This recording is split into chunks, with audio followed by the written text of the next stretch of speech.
Welcome to another episode of Rebuilding Faith. These are 10-minute Bible messages for people with questions and doubts. And one of the reasons I love teaching the Bible, I love reading the Bible, I love exploring the Bible, is that it continues to speak to the present moment. And in fact, I remember reading the Bible as a kid and having insights then, and I can read those same passages today, and I see them in a new light today, especially as I look around us and figure out what do these words teach us about this moment. This is an ancient document that is messy and complicated, and yet it speaks profoundly to the human condition. And I'm going to show you some overlap that I see today as I explore the verses in John chapter 12. So we're going to begin reading John chapter 12, verse 37. It says, "But despite all of the miraculous signs that Jesus had done, most of the people still did not believe in him."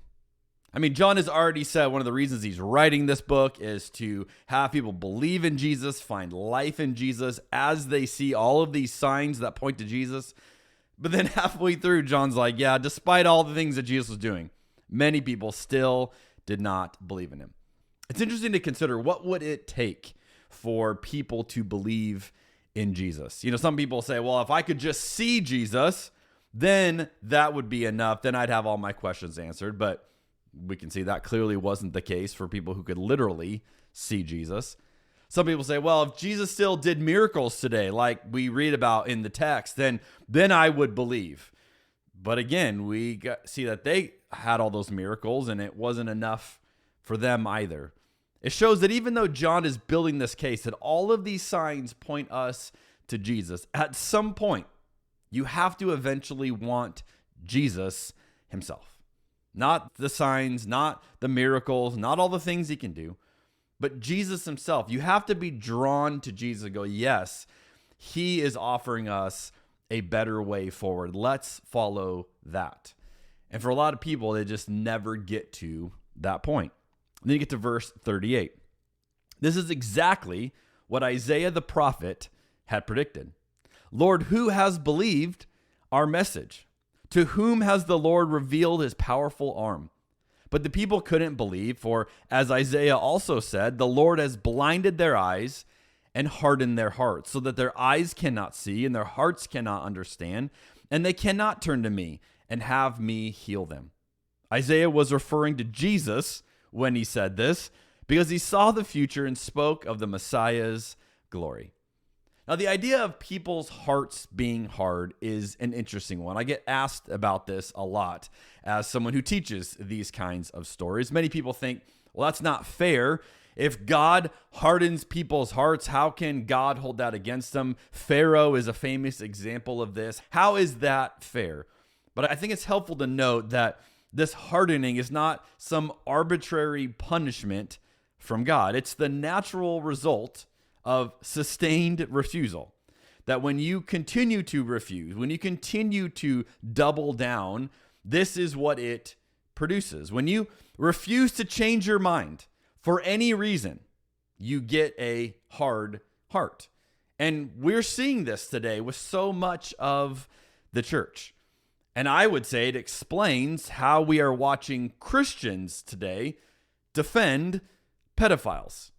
We're watching Christians defend people being murdered without due process, without trial. We're watching Christians defend the complete dehumanization of people who don't look like us. See, hard hearts don't happen overnight. It requires repetition. And as I look at especially the last 10 years, it's been a decade of repetition, a decade of chances to change your mind, and the refusal to do so creates a hard heart that then can support things that many of us are looking at saying, how on earth do you support that? And yet we're seeing this idea of hard hearts played out in real time. The phrase we just read, I could literally say about much of Christianity today. Their eyes cannot see, their hearts cannot understand, and they cannot turn to Jesus and have him heal them. And many of us who have appealed to Christians that we love and we know and saying, please, realize what it is that you're endorsing, what it is that you're supporting. And we have that same thing of there's nothing I could say. There's nothing I could show them at this point. It's the same feeling that we're seeing in John chapter 12. And then verse 42 says, many people did believe in him, however, including some of the Jewish leaders, but they wouldn't admit it for fear that the Pharisees would expel them from the synagogue, for they loved human praise more than the praise of God. Again, I cannot help but see this in light of our present moment, what we continue to see happen today as it was happening in Jesus' day as well. I think many Christians who have gotten caught up in the MAGA movement probably are afraid to admit what they know in their heart to be true. That however they got into this, whatever they thought was going to be the case, whatever they thought would be true, it's not that case anymore. And what they're seeing doesn't make sense. I believe there is a disconnect for many people, but I also think many of them are afraid to change their minds. They're afraid of what would happen to me if I didn't go along with this movement that I've been a part of. Or if all these things that I've been defending for all these years, if I were suddenly to acknowledge I was wrong, what would that mean for my relationships? It would cost something for these people to change their mind, especially at this point. But faith that costs nothing tends to change nothing. And I think the invitation, if this is you or this is someone that you love, is incredible transformation when a heart becomes soft again. When someone who has repeatedly refused to change suddenly says, you know what? I'm willing to lean in. I'm willing to see it. I'm willing to acknowledge what I actually see. As I reflect on this passage, I want to close with this question. What if the opposite of belief isn't disbelief, as we might think, but self-protection? What if we're really looking at the heart of all of this is self-protection? That self-protection is causing some people to lose the ability to see clearly. That they cannot see what's in front of them because they are so committed to their self-protection. I just double down on this. I've already said this is the side I'm in. This is my tribe. And because of that sense of self-protection, they cannot see the horrors that are going on around us right now. And what if self-protection is causing other people to lose the courage to acknowledge what they can see?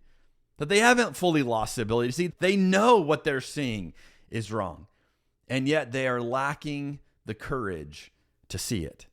See, self-protection might actually be the thing we have to address here. That we're seeing that hearts have become hardened, but as we see in John, this is something that often happens in different seasons, and Jesus dealt with it. And yet, if we're going to have any chance to break out of it, there's got to be a risk.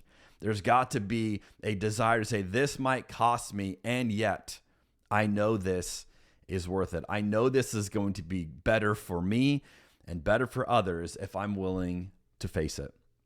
I want to close with a quote from Oscar Romero. This is such a beautiful idea. He says, a church that doesn't provoke any crisis, a gospel that doesn't unsettle, a word of God that doesn't get under anyone's skin, or a word of God that doesn't touch the real sin of the society in which it is being proclaimed. What gospel is that? Very nice, pious considerations that don't bother anyone. That's the way many would like preaching to be.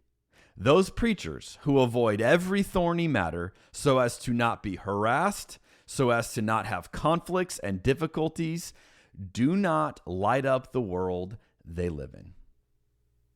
So he is speaking to the tensions we have of we can bury our head in the sand, we can pretend, but we will have nothing to offer the world. A hard heart has nothing to offer to a world that is hurting. But if we're willing to let go of our self-protection, if we're willing to lean in no matter what it costs us, then we have something to offer. We can be a part of the healing of what has been broken. I'll see you next week on Rebuilding Faith.